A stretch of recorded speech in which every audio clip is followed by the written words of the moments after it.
Hello, my name is Tamara, also known as Kuchira. I'm here to talk about the philosophy of movement, how movement works, and most importantly, how it heals us. Most of us use the words feelings and emotions interchangeably, but they are not of the same. Understanding the difference of these two words can make a huge difference in your reactions and the way that you live your life. Emotions are lower level responses occurring in the subcortical regions of the brain.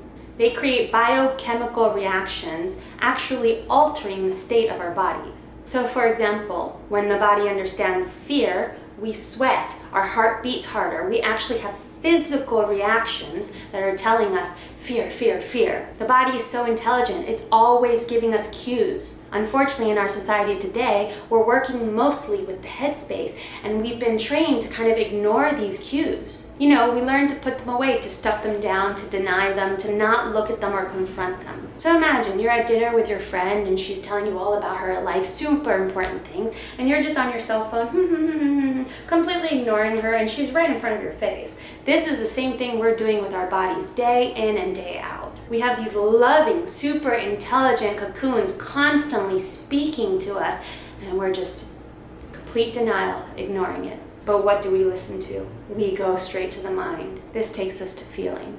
So feelings are mental associations or reactions to emotions. They are completely personalized and subjective. They come from personal experiences, past memories, beliefs, things you read, things you heard, blah, blah, blah, blah, blah. You get the picture. This is why we can't trust our feelings too much. They're completely subjective. And if you think about how we're always changing, well then, so are our feelings. Feelings are passing. I can feel one way about something one day and completely another about the same thing the next. So let me give you an example. If I feel fear, from my past experiences, my memories, and what I've been taught, I can interpret fear through anxiety, or I can interpret fear through excitement and curiosity. So if I'm standing off of a cliff and looking down, and I happen to have the experience that when I was little, I fell really far and I broke my leg, this situation could invoke an extreme anxiety in me. But for example, let's say that I used to cliff dive with my dad, and we had the best times of bonding there together,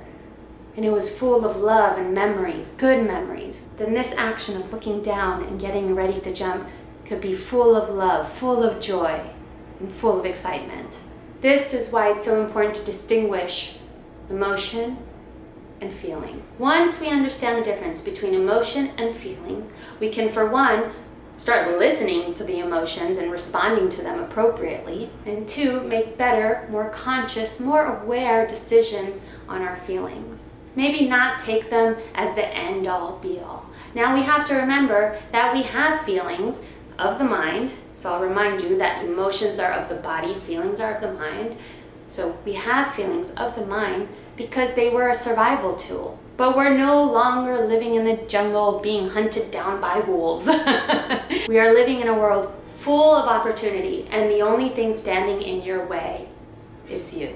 Now, unfortunately, in our society today, we're taught to repress emotion.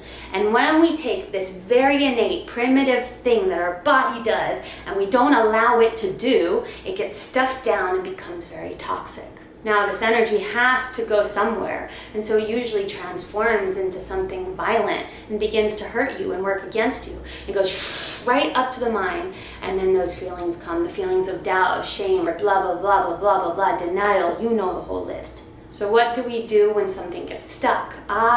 We have to move it. Once again, our bodies are super intelligent. They are meant to move. Movement is not something that we've been taught. In fact, it's our first language. When we were babies, our way of communicating was through movement and sound. Words didn't exist, and yet we could communicate just fine. This shows you the power of movement. It also shows you how primitive it is in us, how innate it is in us, and how necessary and essential it is for us to continue this innate pattern. And so instead of spending your thousands of dollars in therapy talking and using words that are just of the mind, let's start using our bodies. Let's start moving. It is no coincidence that the word emotion has motion in it. We are meant to move. Once again, we are meant to move. Our bodies understand that when we move, we can start to feel the sensations, observe them, and only then can we let them go and we can be free. Movement is the way to freedom.